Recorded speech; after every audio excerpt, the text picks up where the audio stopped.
This podcast is not meant to be professional advice of any kind. It is meant to be informative and entertaining. If you make any changes to your life, see the appropriate professional before you do so. Welcome to Super Age. My name is David Stewart. I am the founder of Ageist and your host on the Super Age Show. We talk about how to live healthier, how to live longer, and how to be happier. And who doesn't want that? Today's show is brought to you by Inside Tracker, the dashboard to your inner health. Go to insidetracker.com/ageist. Save 20% on all their products. The show is also brought to you by Element, LMNT. My favorite electrolyte mix. It's what I put in my water in the morning, and it's what I put in my water at the gym. Go to drinkelement.com/ageist and receive a free 8-serving sample pack with any purchase. Today's show is also brought to you by Timeline Nutrition with their breakthrough product, MitoPure, the first clinically tested urolithin A supplement, which is showing tremendous results for mitochondrial health. Go to timelinenutrition.com/ageist, use the code ageist at checkout, and save 10% off your first order of MitoPure. Welcome to episode 130 of the Super Age Podcast. It is so great to have you with us. This will be dropping on April the 19th, 2023. This week on the show, I'm very happy to welcome Bryan Johnson. And Bryan is doing a protocol called Blueprint. And we will leave the link to this in the show notes because you're going to want to see it. We've had a lot of people on the show who are science and medical experts. Bryan is the first person we've had on the show who is sort of his own science and medical experiment. Experiment's really too strong of a word. So what Bryan has done is he has abdicated really all of his health, wellness, and fitness to science. He has a team of scientists, and everything that he eats, everything that he does, his sleep, all of his health protocols are driven by science. And, Bryan will tell you, he's an extreme guy. He's a very extreme guy. But it's really interesting to see how far one can go with this and the sort of results that he's gotten. So he has the world's record for the greatest reduction in epigenetic aging, that's your biological age, in the shortest amount of time. And to do that, it's quite a project. So he's using himself to see how far can a human optimize themselves using the latest technology and science. Really, really fascinating guy. So really excited to have him on the show today. But back here in Park City, Utah, where the ice age seemed to have abated and spring is here, there are little animals scurrying around on the ground and there are birds. So nice to hear birds again. And I'm back in the gym. And I haven't really done much gym work this winter because I've been doing the ski racing thing, but now I'm back. So I'm there now, not as much as I was last year, maybe 3 or 4 days a week. And I'm back doing Joel Jamieson's 8 Weeks Out program, which I had tremendous success with last year. But I'm going to make some changes this year. And one of the things I learned from my ski racing thing is that when you're skiing, especially at fairly high level, your feet, you need to articulate your feet. Like the ski boot doesn't really lock your foot, as you may think. There's a lot of articulation and sensing that goes on at the bottom of your foot. And if you're like me and you spend a lot of time in, a Nike type shoe, there's a lot of cushioning there, which actually causes the bottom of your foot to sort of like go to sleep. And like I don't really use my toes in the way that maybe I would have if I spent a lot of time barefoot or otherwise. So this year, I'm going to reduce the time with my spin bike. I have a Schwinn IC4 spin bike, best thing I ever bought. Excellent piece of exercise equipment, great cardiovascular outlook, but it doesn't really use my toes. So what I'm going to do this year is I've been experimenting with other things, pulling a sled, pushing a sled, going uphill, carrying heavy weight, things where I can really concentrate and feel my feet on the ground. And I got myself some like barefoot walking shoes. They're basically shoes that are entirely flat, and they have a really wide toe box so my toes can articulate. And that's been really interesting. Who knew there was like foot fitness, but there is. So that's sort of what we're working on here. And what's really nice, I think you guys be interested in, is that my fitness level, though it fell off quite a bit during the winter, I've been back, a little while now, and it's like there's a sort of a muscular memory. Everything snapped back much quicker than I thought it would. So I'm happy about that. The first sponsor of today's show is Timeline Nutrition with their breakthrough product, MitoPure. We all know how important mitochondrial energy is, and especially maintaining muscle and strength as we age. Urolithin A, which is found in MitoPure, has been clinically proven to increase muscle strength and endurance with no other changes in lifestyle. Urolithin A is essentially upgrading your body's cellular power grid, giving your body the energy it needs to optimize. I've been using MitoPure for a few months now, and what I can tell you is there is a noticeable change in the way my muscles re-energize after I use them. What that means is, say I'm involved in some intense activity in the gym or maybe some sporting activity. Normally, the next time I did it, I would be, kind of tired. I would be sort of gassed out. That doesn't seem to happen with this. And all I can imagine is because my mitochondrial grid has essentially been upgraded, it's not just my muscles that are getting upgraded, it's all the other cells in my body because they're all powered by mitochondria. Go to timelinenutrition.com/ageist, use the code ageist at checkout, and save 10% off your first order of MitoPure. The second sponsor of today's show is Element, spelled LMNT. Element is an electrolyte drink that contains the exact ratios of the electrolytes sodium, magnesium, and potassium to optimize our cellular functioning for mental and physical performance. Most of us understand that, we need to stay hydrated. But what a lot of people don't realize is just pounding water isn't going to cut it. In order for our cells to function properly, they need sodium, potassium, and magnesium in the right doses. Element has perfected the balance. Now, of course, people with prehypertension or hypertension need to be careful about their sodium intake. But for most of us who are mindful about eating clean, unprocessed food most of the time, we may not be getting enough sodium, potassium, or magnesium. That's why I drink a packet of Element each day. If you'd like to try Element, go to drinkelement.com/ageist, that's DRINKLMNT.com/ageist, and receive a free 8-serving sample pack with any purchase. Let me know what your favorite flavor is. I'm into citrus salt. What's yours? We're going to get with the incredible, fascinating Bryan Johnson in just a moment, but I want to remind people that after my conversation with Bryan, we have that moment in the show, which is called Just Try This. And we're going to give you a little tip, a little fortune cookie to help you live a little happier, a little longer. And we're going to get to that right after we speak with Bryan.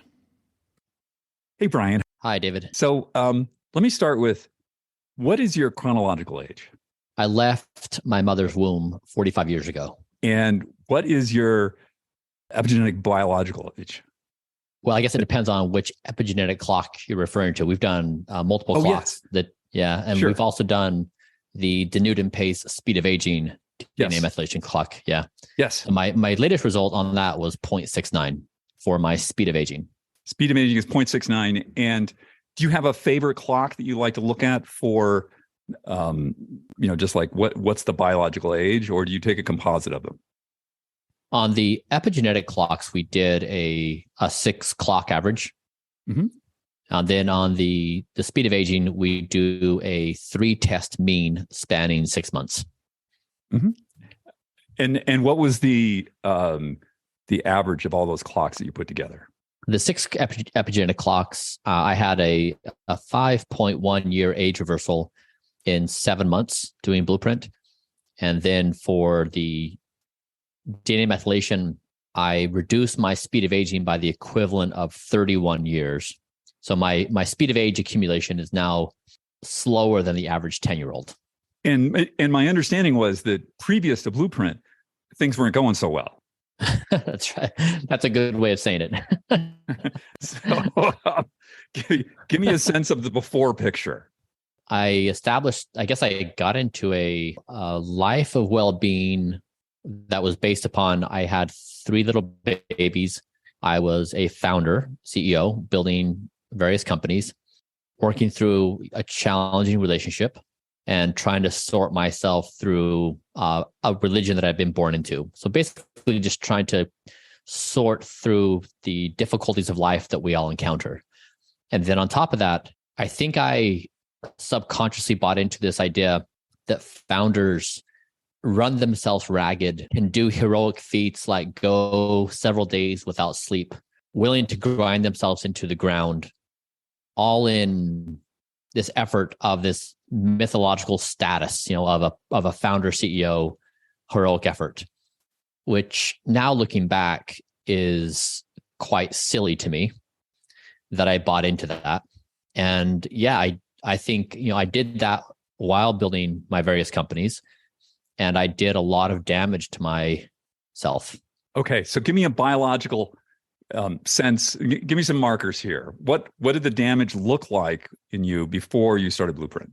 I mean, I've been tracking various biomarkers for the past 20 years. So I have some data on basic blood panels, which is interesting. So for example, if I look back several years, at one point, my C-reactive protein was something like, my inflammation was something like 19. And optimal range, I believe, is less than 4. And now I measure, it's almost, unless I use high sensitivity, my inflammation levels can't be identified. So so that is a marker of cortisol levels. I can go back and look at data and see that they were spiked. Cholesterol, like all the basic ones. Sadly, we don't have epigenetic markers that going back that time duration. But, I was also 60 pounds overweight. My BMI was high. My athletic performance was not great. My body mobility was not great. So just on all the metrics that we would reference, I was not doing well. It doesn't sound like that. Any one of those would alarm me. Mm-hmm. So you developed Project Blueprint, and I have a little bit of experience of that from, I think, an earlier version of it. There's a super detailed, granular version of it on your site, which we will put in the show notes. And I encourage everyone to go there and see exactly what this is. What I'm curious about is your protocol. It's intense, but I'm sure that there were reasons that you made certain decisions. So how was it that you came about deciding, what goes into a green giant smoothie? Like, did you try different things, and how did you try them? How were you testing these things? Mm-hmm. The foundational question that I wanted to explore was, if we were to pose this question and say, what does technology look like in 20 years from now? You and I would probably say better. And if we were pressed to say how better, we'd make some ideas that we'd have more processing capacity, more compute, and we'd imagine certain things, but we would have unquestioned assumptions that our technology is going to continually get better. If you and I say, what do you and I look like in 20 years from now? Or what do humans look like 20 years from now? We would start with the assumption that you and I are probably on a decay curve, and we're trying to slow that decay curve, or somehow, but we're basically working on an inevitability of decay, and we're trying to figure out how to slow that as much as possible. And I wondered, would it be possible for you and I to have an imagination of ourselves if we said, okay, David, what are you and I in 20 years? What if we could assume better instead of inevitable decay? How would that change the way we approach life, work with each other, deal with each other? What effect would it have on humanity? And that's what Blueprint was trying to do. And so to answer that question, I posed the contemplation, what if I could attach my body, myself, to the system of technological and scientific progress in the domain of wellness? And so that started with, what if I could measure every organ of the body? We could get readouts of the data. So the heart could report, you could pose the question, hey, heart, how are you doing? Tell me how you're doing with all these different measurements, and hey, liver, and hey, kidney. And then we take that data, we look at the best scientific evidence we can identify, and then we make a hypothesis and say, okay, this is what we think a clinical grade protocol would look like to best care for the heart and the kidney and the liver and so on. And then we implement that. And my responsibility is perfect discipline, and which is basically I have removed my mind as having decision authority over me. And then you just repeat this process from measurement to scientific evidence to protocol creation, implementation, and do it again and again and again. And to basically explore, could I build an algorithm that would take better care of me than I could myself? And could we attach ourselves to the progress curves of technology and science so that you and I can say, hey, what do we look like in 20 years from now? We don't know, but better. So to this decision-making process and the creation of this algorithm, there's a whole range of supplements and foods that you're eating in certain quantities and order.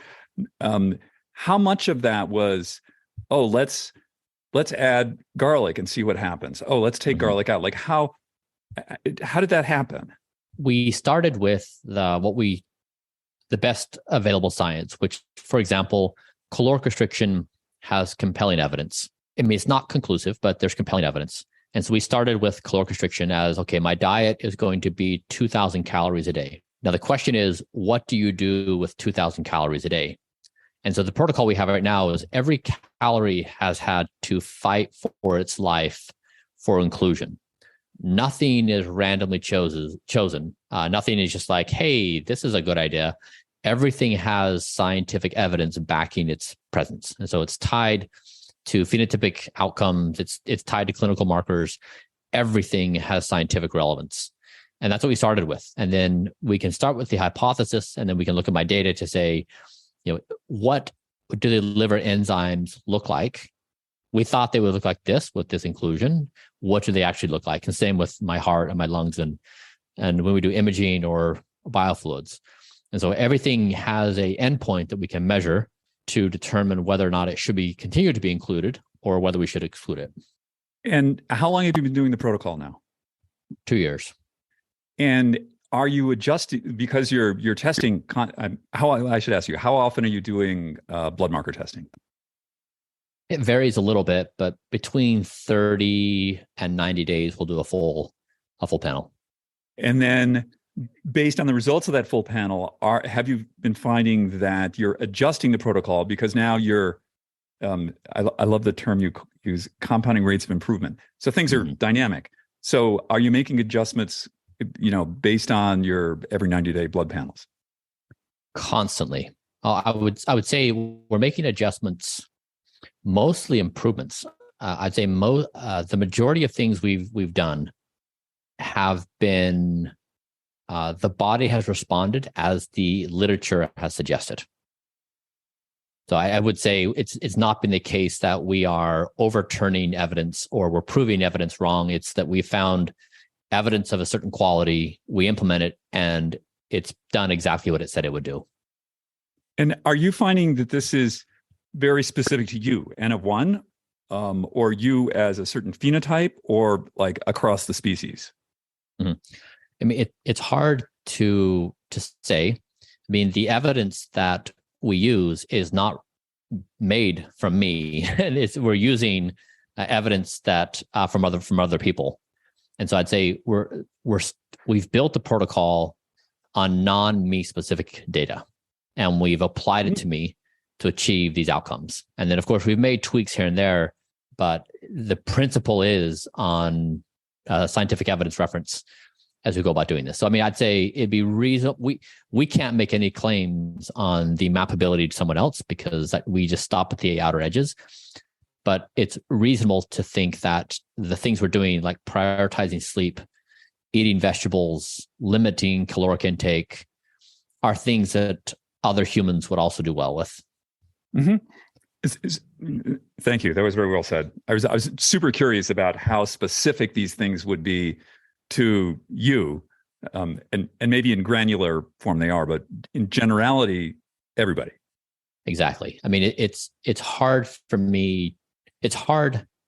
It's hard for me not to be tempted to say it's reasonable to consider this to be mappable to other people, because it's not like I've done extensive genetic testing and I'm hyper optimizing for a specific gene expression for this given thing.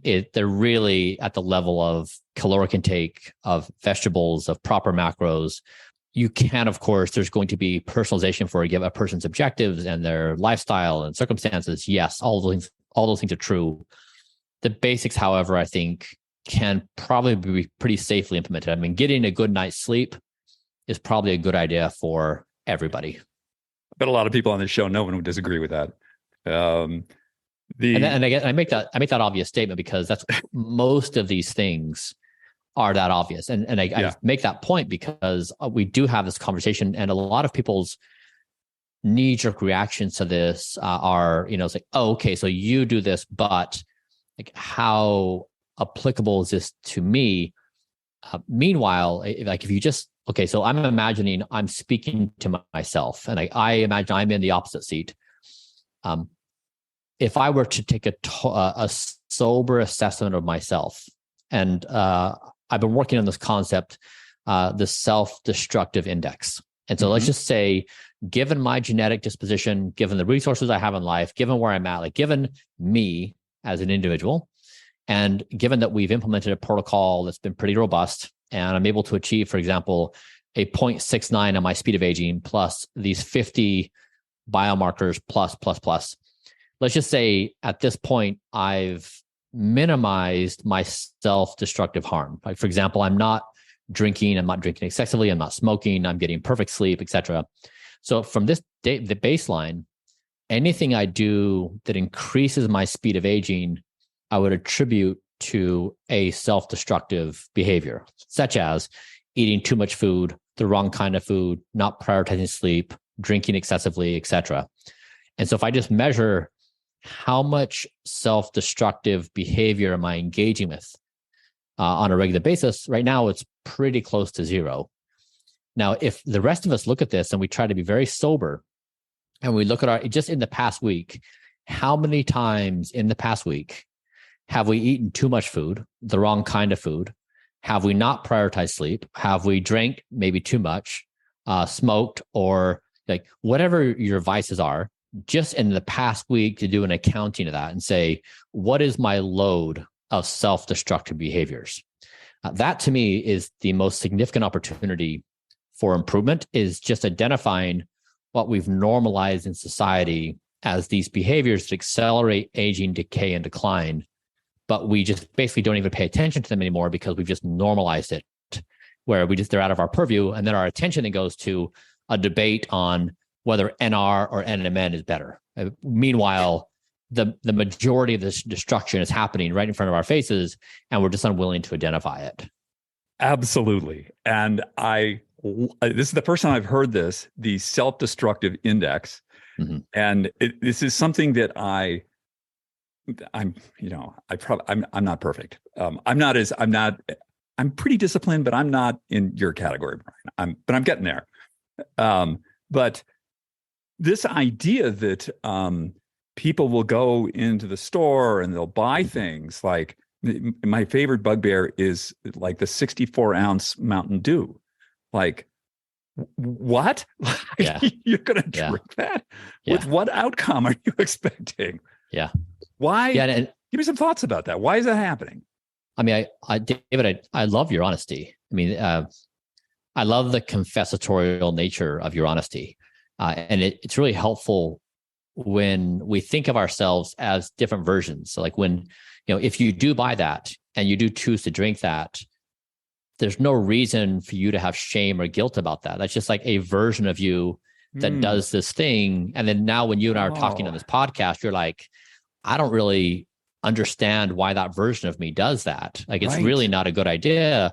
And so we just acknowledge there's different versions of ourselves that behave different ways in different circumstances. And so if we take a different frame on this and we say, okay, let's imagine people in the 25th century are looking back on the early 21st century right now at our time. And they say, amazing that humans in the early 21st century did blank that changed the trajectory of human history.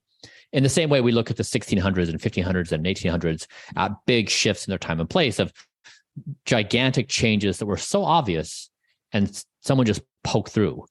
And I would hypothesize that right now it would be our sobering awareness of the self-destructive nature of our dispositions. And it's not just how we treat selves. So it's not just the soda or the chips or the sleep or whatever. I mean, we treat planet Earth in the exact same way. We're helplessly destructive in our biosphere. And it so permeates our society that we've just ignored it and normalized it. And so much so that when someone opts out of self-destructive behavior, like for example, myself, I get ostracized and hate for it because it's not normal, right? It's basically outside of the boundary conditions of what people consider to be quote unquote normal. So therefore I'm eccentric and weird and whatever the case may be. But this is what Blueprint is trying to demonstrate is I had this major problem. I committed this self-destructive behavior. I was helpless in stopping myself from eating too much food and the wrong kind of food. I tried everything to do it. I couldn't do it.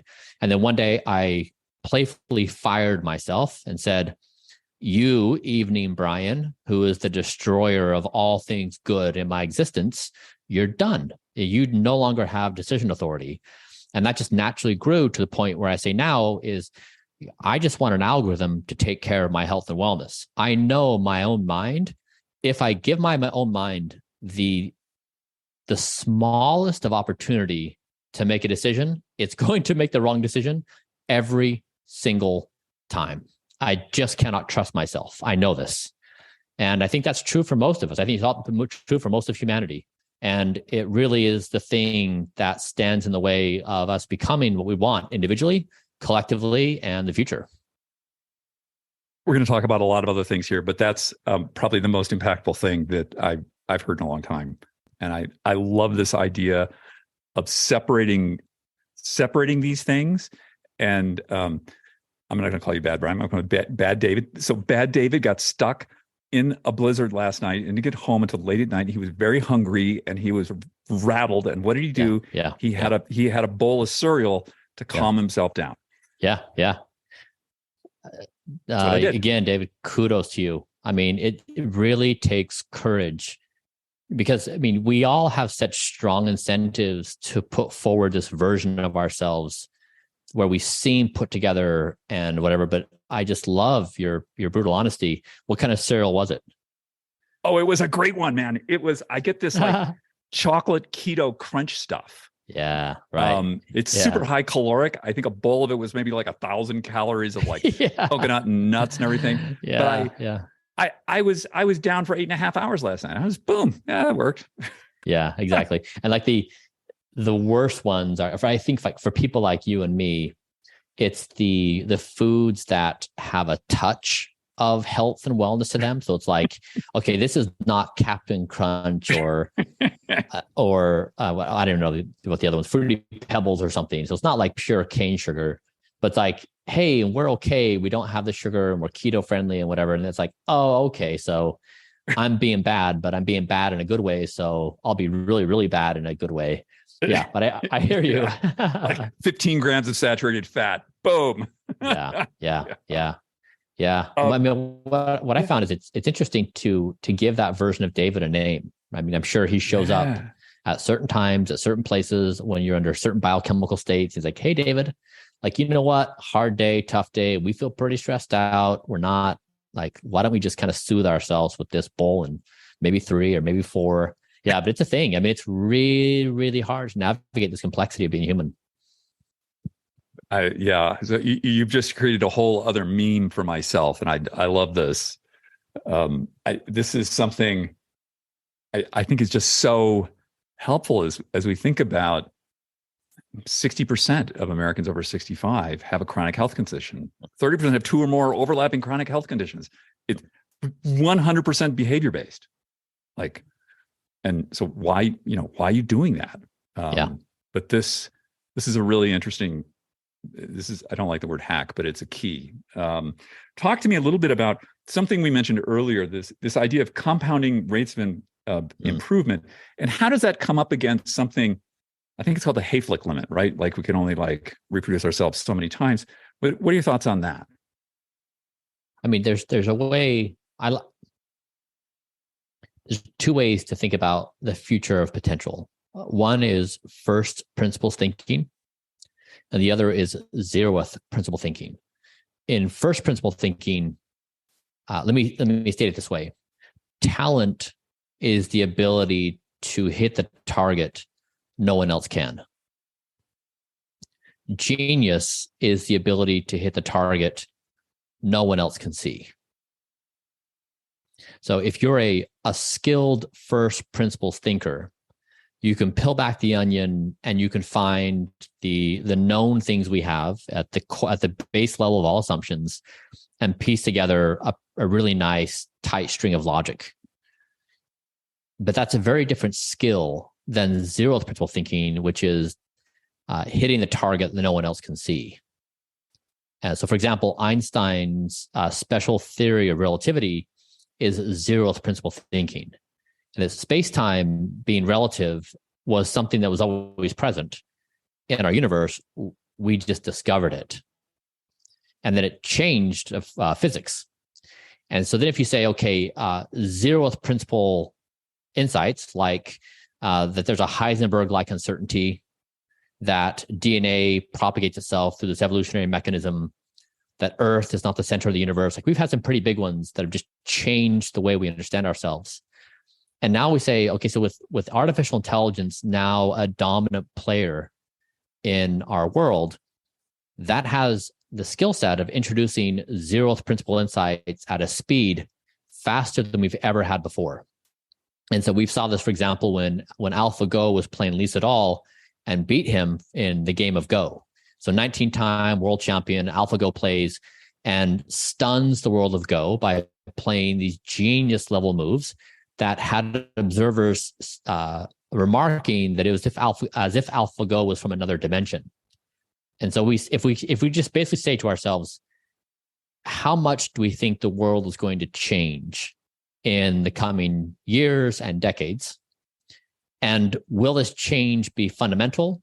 Will it be like more first principles, or will it be a zeroth principle, or what combination or what ratio of both?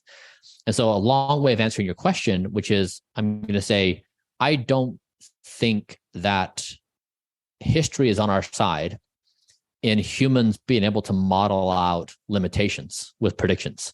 And that's especially true with artificial intelligence, where it's now breaking down and opening up new areas of genius we never thought existed.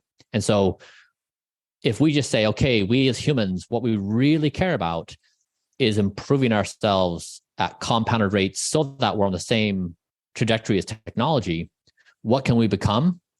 I don't see any boundary conditions for it. Like why, with what confidence are we going to model out that we have the ability to say that from our vantage point right now, especially when this field just woke up and we're now applying all this advanced intelligence to it? So to me, it's a question of wonder. And I'm more interested in opening the horizon than I am trying to model out the limitations. Brilliant. Thank you. I just want to talk a little bit granular on Blueprint before we move on to a couple of other things. In terms of grams of protein a day, how much protein are you eating? 110 grams, if I'm not mistaken. Oh, okay. That's great. All right. I was thinking it was much less than that. And you're getting most of that from vegetable, except I think there's some collagen in there and BC branched chain amino acids. Yeah, collagen, pea protein, lentils. Yeah, I'm vegan by choice, not by necessity. Uh-huh. I'm vegan by choice, excluding the collagen peptides. Okay. Which I'm trying to find a vegan version of. I don't think that's you know more than me, but I think you can get them from algae. They don't smell as good, by the way. Yeah. I've tried that. Yeah, I just got a version of it. I mean, it's just basically an amino acid profile, right? Because whether you're doing the peptides or it's yeah.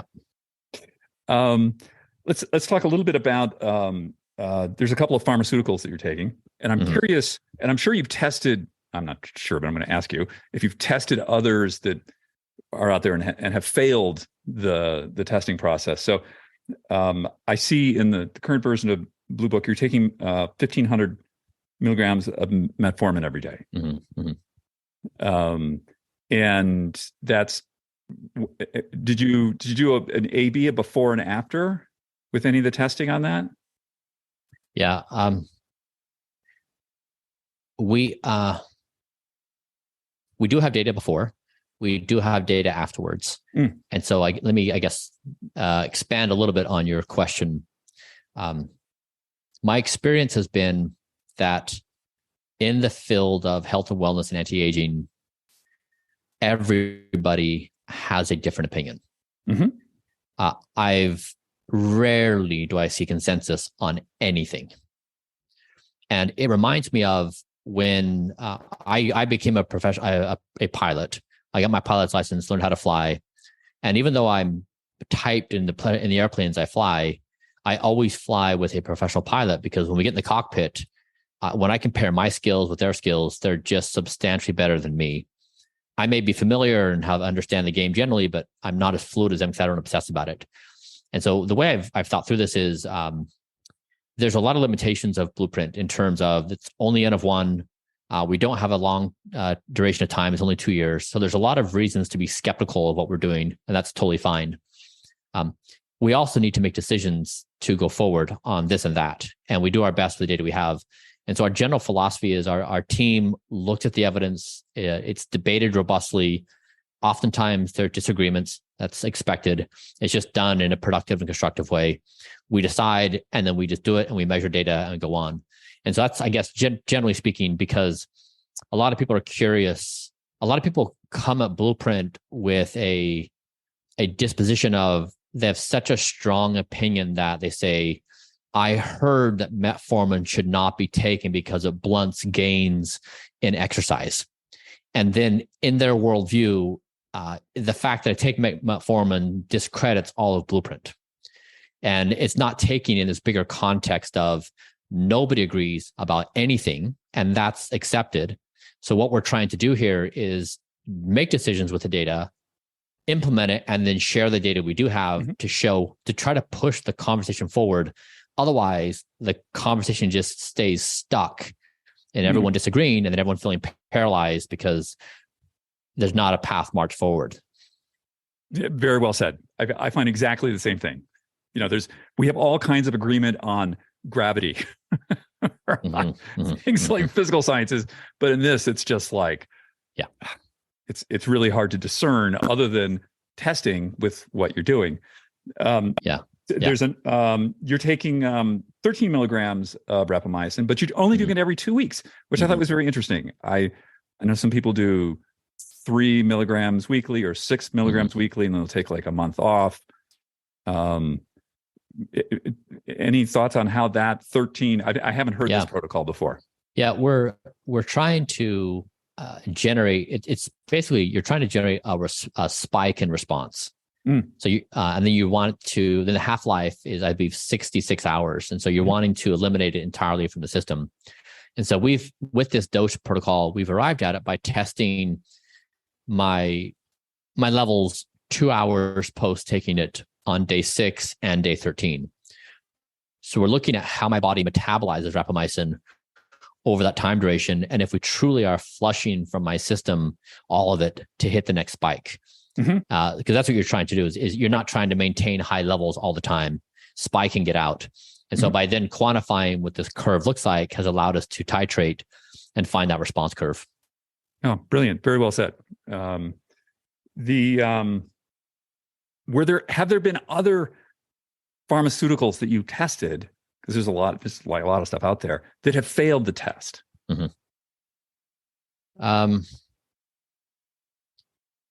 I guess like one quick side conversation, which is funny. You and I freely throw words out like metformin and rapamycin and carbos because we're in the community together. We understand these words. I recently stumbled and cut open my shin. I needed to get it patched up. And I went into this ER center, and the doctor has me on the table and he said, okay, great. Well, let's get this thing sewn up and you'll be on your way. And he said, are you taking any meds? And I thought, oh no, Oh no.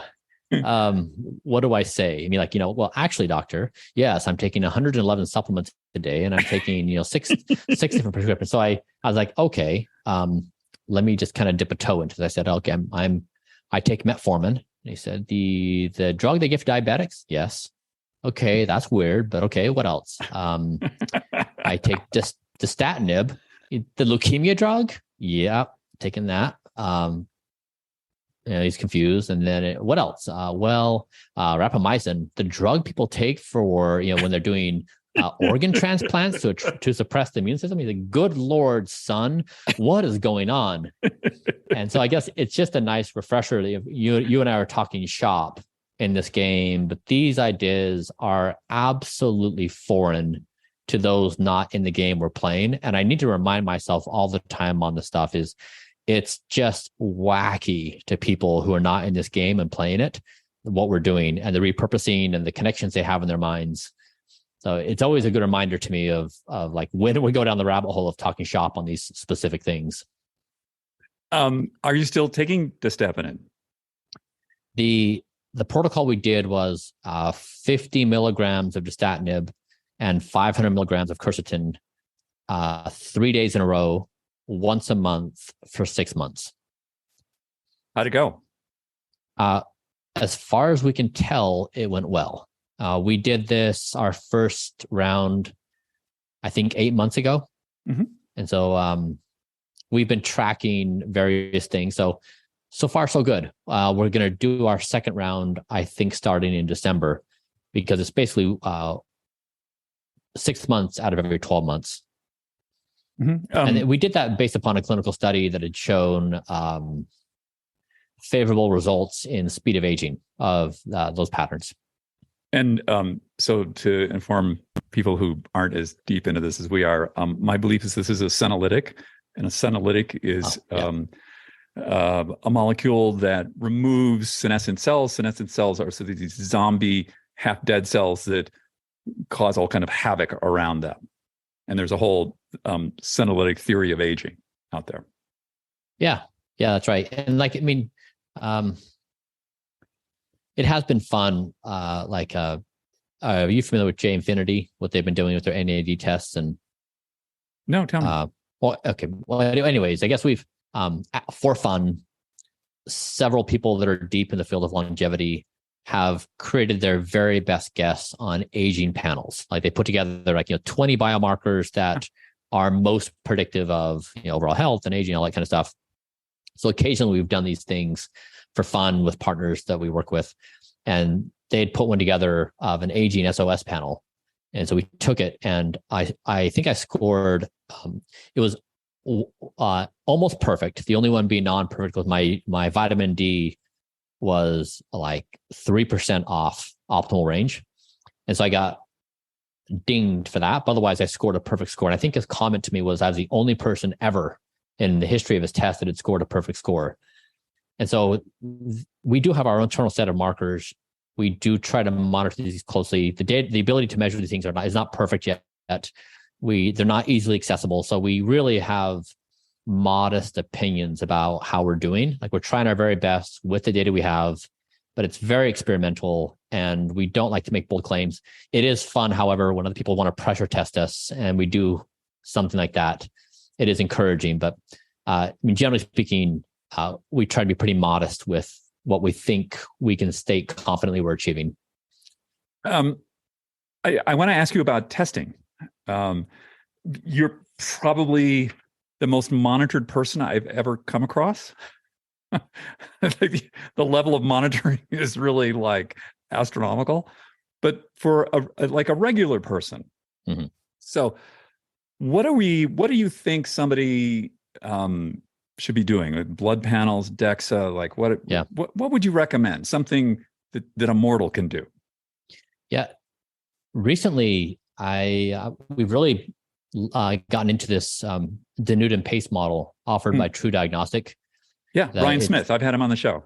Okay, cool. Yeah, so we really enjoyed working with them. Yep. We built the Rejuvenation Olympics based upon their test. And so the idea, I was trying to solve two things. One is I do believe I'm potentially the most measured person in human history. And when people looked at that and my protocol, they would make the observation that I'm nuts or eccentric, or they would have a hard time understanding me. And they would use those kind of superlatives, just being like, this guy's whack.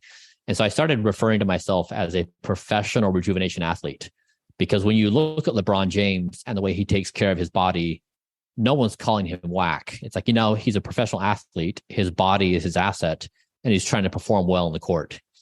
And I was trying to convey the same idea that if you see what I'm doing is abnormal relative to today's norms, think of me like a professional rejuvenation athlete, as someone trying to push the boundaries.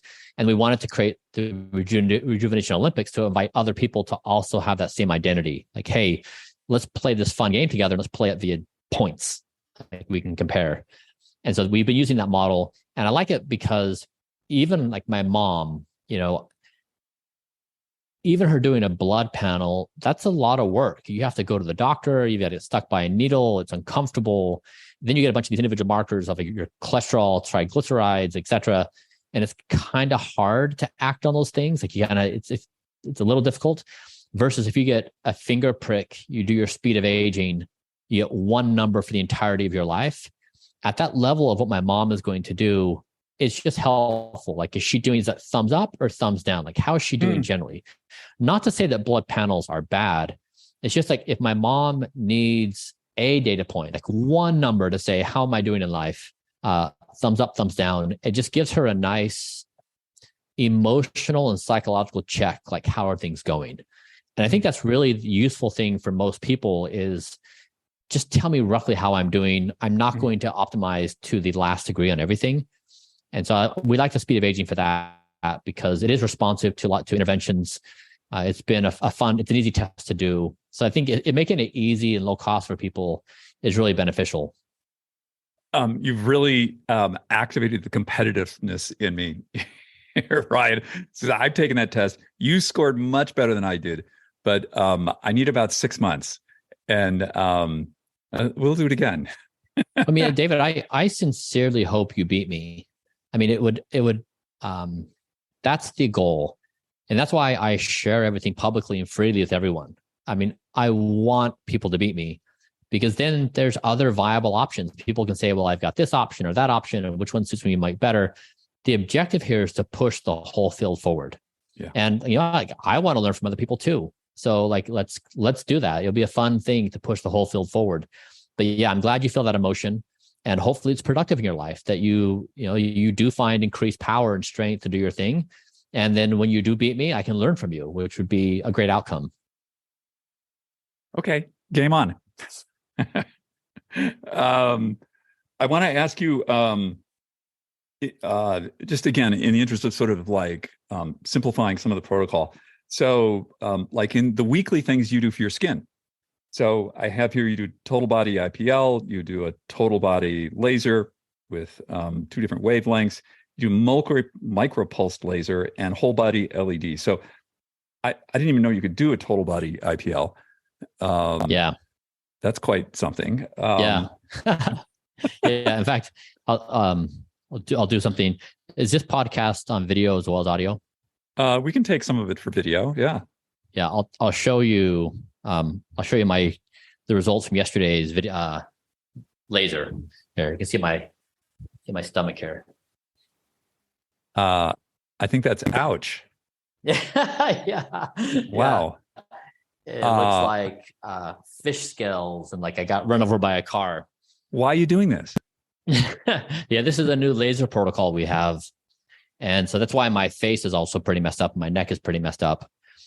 I mean, we are trying to get my skin age of my entire body skin age to be age 18 as measured by multispectral imaging, autofluorescence, MERS scores.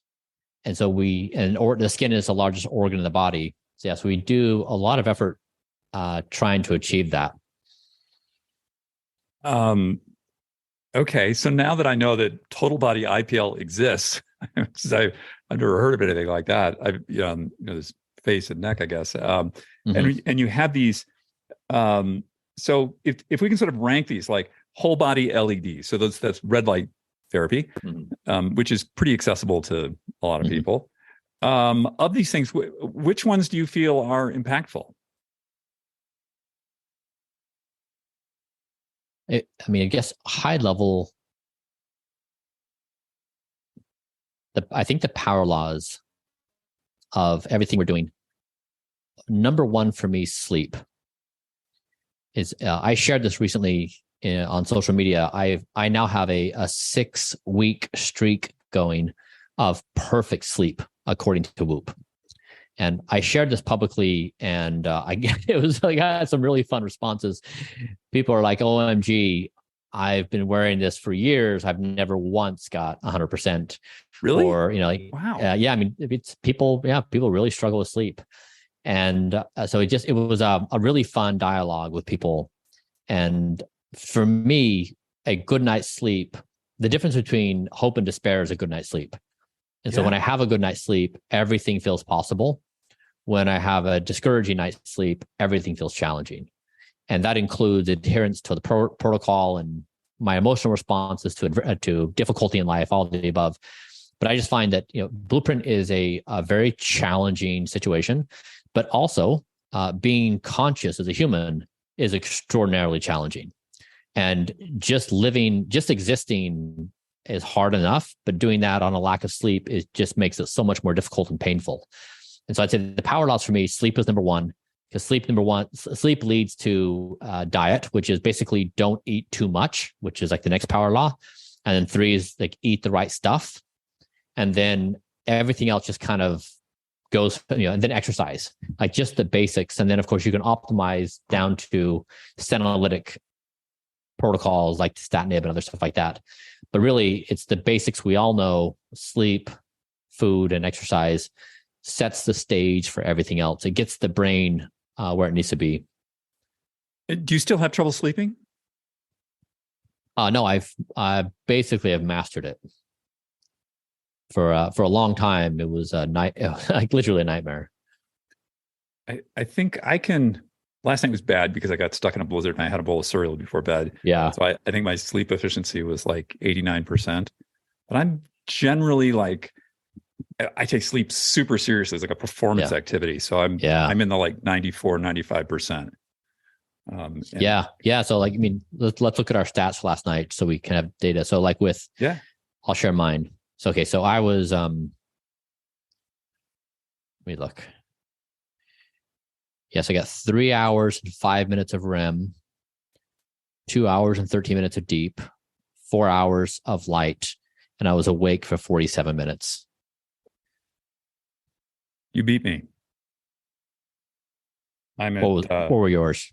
I'm REM an hour 31, deep 2 hours 8 minutes, awake 1 hour, efficiency 88%.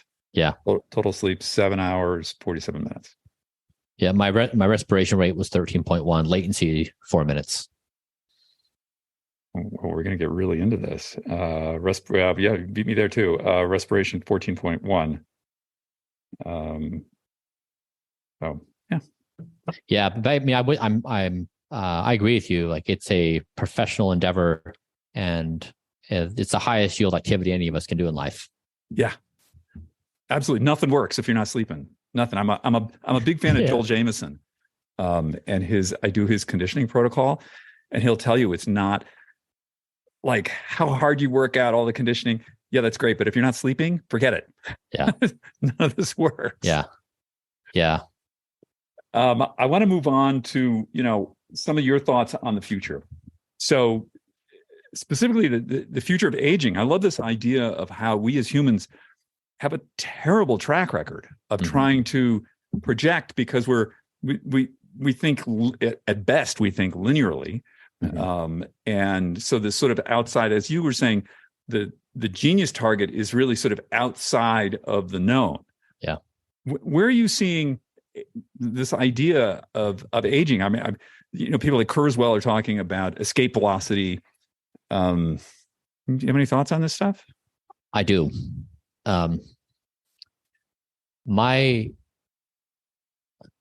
The the way I would try to condense this is say,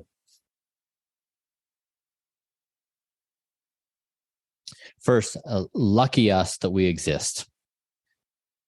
Let's play an infinite game together. Like, I didn't ask to be here. I didn't sign up, as far as I'm aware. I'm just here. So I'm like, all right, what do I do with my conscious self? And then if we say, what is happening in this moment?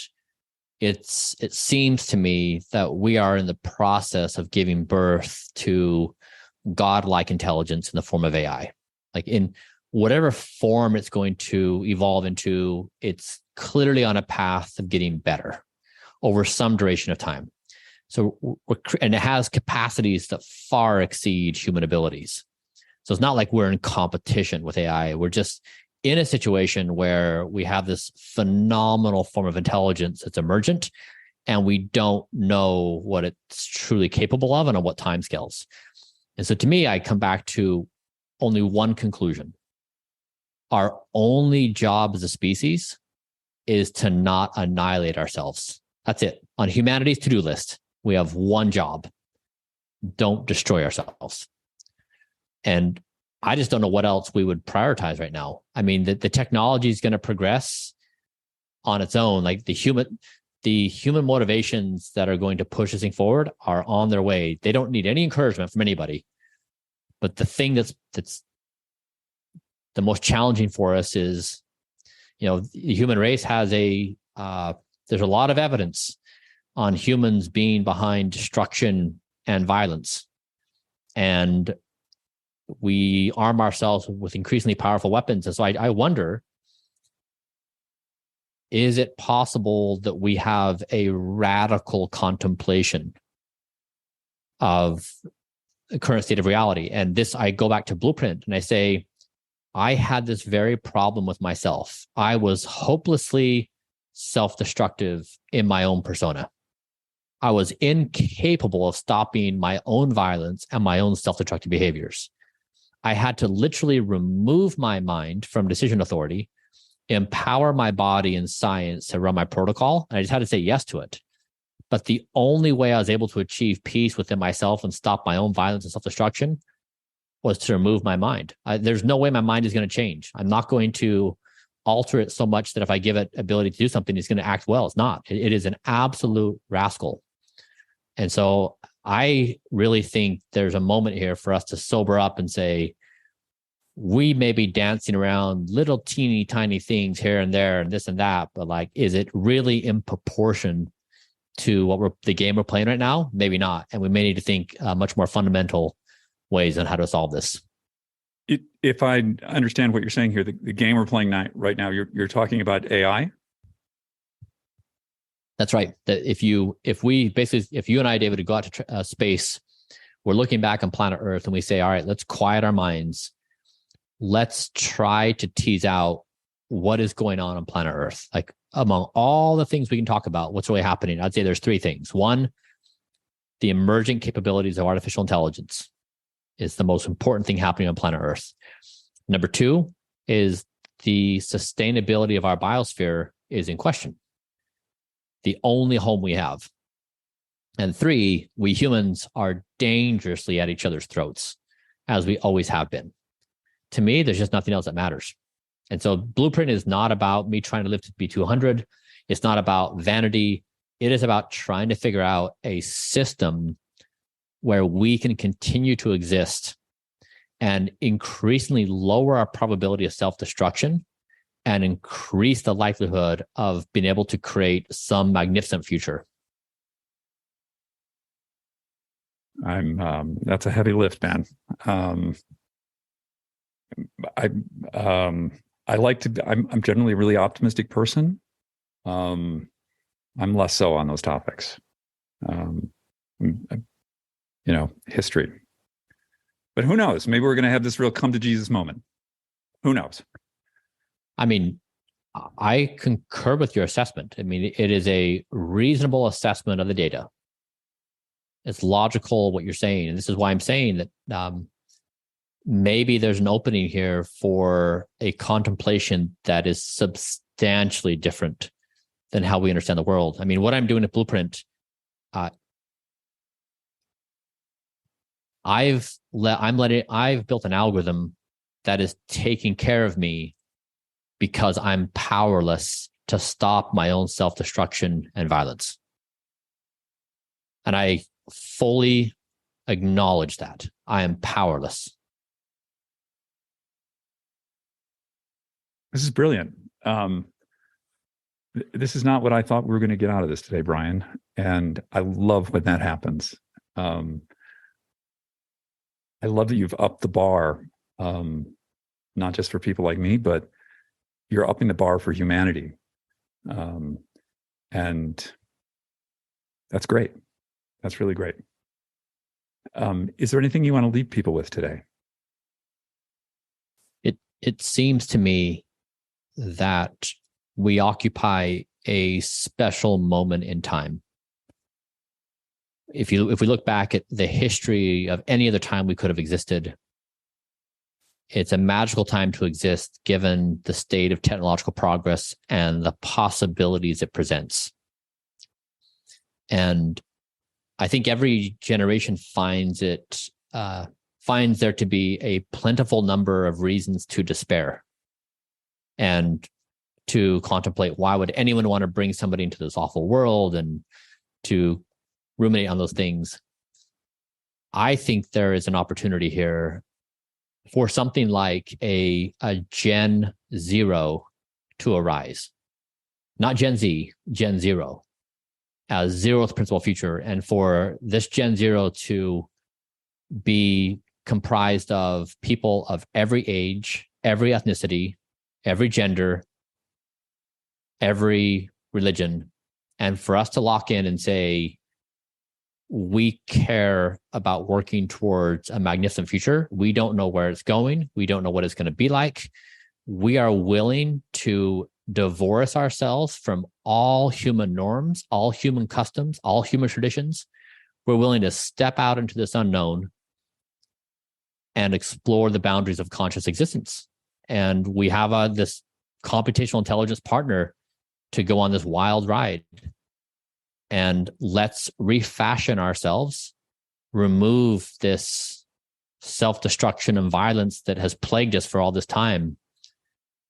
And let's remap our future. It's going to take it takes a minute to really understand, to fully breathe into this. I mean, it takes a lot of maneuvering of the mind to even see in yourself your self-destructive tendencies, because the mind is so eager and adept at explaining away all things that threaten its ability to be in control. So just baby step into it. But I think this is our moment for like a Gen Zero-like uprising collection group. And we're not powerless. I think we can actually try to harness this and get ourselves on in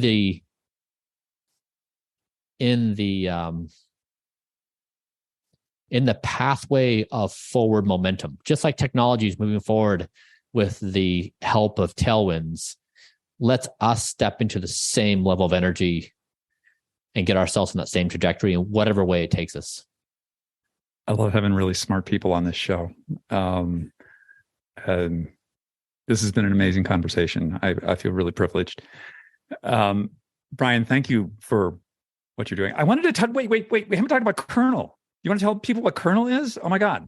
Yes, so I started Kernel 6 years ago with the objective of building technology that allow every one of us to easily and frequently measure our brains. I mean, Blueprint is enabled because we have measurement and data. Without that, there's nothing. We're just like haphazardly jumping through this and that. If we want to imagine improving ourselves mentally, then having a measurement device. And so we built it successfully. We have some peer review publications that show it works. We used it showing response to ketamine, also an alcohol dose response, and now working on commercialization. But it's to me, it's one of the coolest technological builds of the past decade. It's a phenomenal technological accomplishment, and now we need to solve the go-to-market strategy. So it's been one of the most challenging things I've ever done in my life. It has enormous potential. It's right there on the edge of before its time. So we need to see if we can pull this off. but it's definitely been an all-consuming endeavor for all of our sakes. I hope we can make it work, because having data on our minds might dramatically improve how we treat ourselves, treat others, and how society builds itself. Just helping to understand, what is it measuring in my mind? Think of it like a bike helmet. You put on your head. It takes 1 minute to put on and get it situated. And it's like a pulse oximeter. So people during COVID became familiar with this. If you put this thing on your finger, it uses red light and it looks at your blood oxygenation. It's that for the brain. So we use light. It's it's proven safe. So there's no risk at all. You get more light into your head, into your brain when you walk out in the sun. But it uses light, and we're able to use that light to understand the patterns that are going on in your cortex.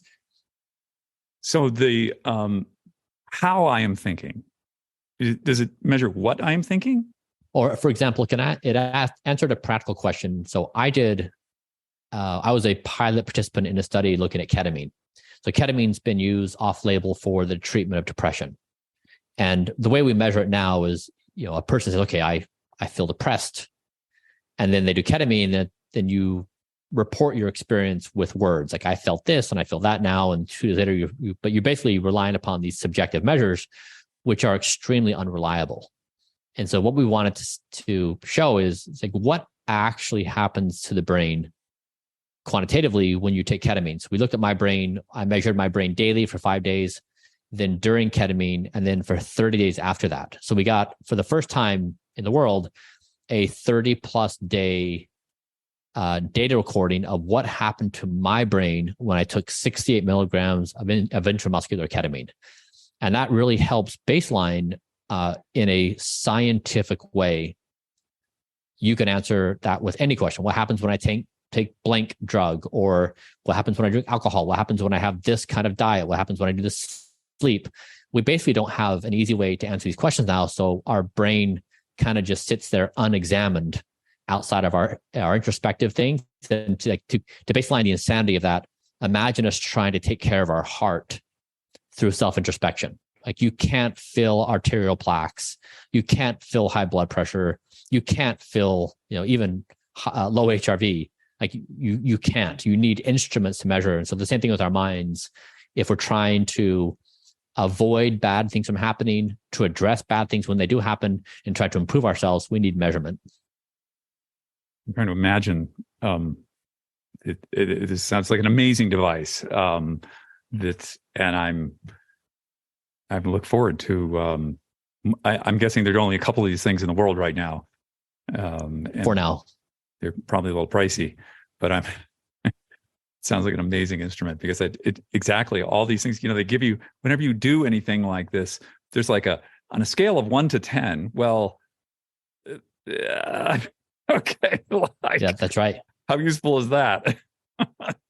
And you and I know, you and I both measure ourselves well enough now.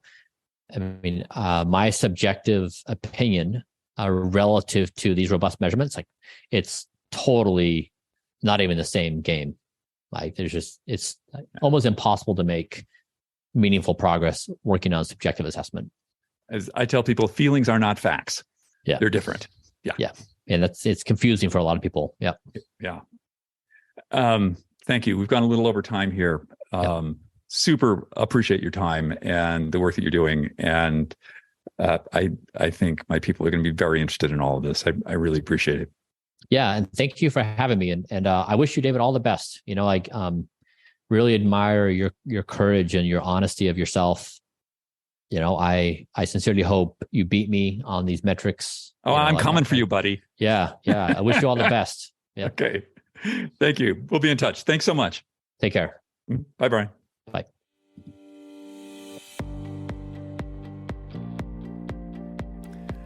Wow. Bryan Johnson, incredible, one-of-a-kind human being. I couldn't live the way Bryan lives. I don't know if many people can. I don't know if many people should. But that Bryan is living this way matches up with, Bryan's purpose in life. And I think that's great. I think we can probably learn a lot from what he's doing. And I just want to say, like, doing these Super Age podcast is a tremendous, tremendous privilege for me. I feel the people that we've had on the show in the last year, I mean, oh my God, they're amazing.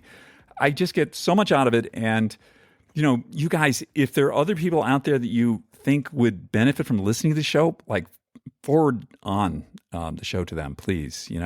Talking about Bryan, we've had that long discussion about Ozempic. We've been talking about finance. We've been talking about all kinds of stuff that I think is really interesting with a lot of people who really know what they're talking about. So maybe share the show. And hey, if you want to, give us a 5-star review. We like that too. Or, leave us a comment. We're going to get with Just Try This in just a moment after a quick word from our sponsor. Today's show is also brought to you by Inside Tracker. Inside Tracker is the dashboard to your inner health. We talk about this a lot, about metrics, what matters, biomarkers.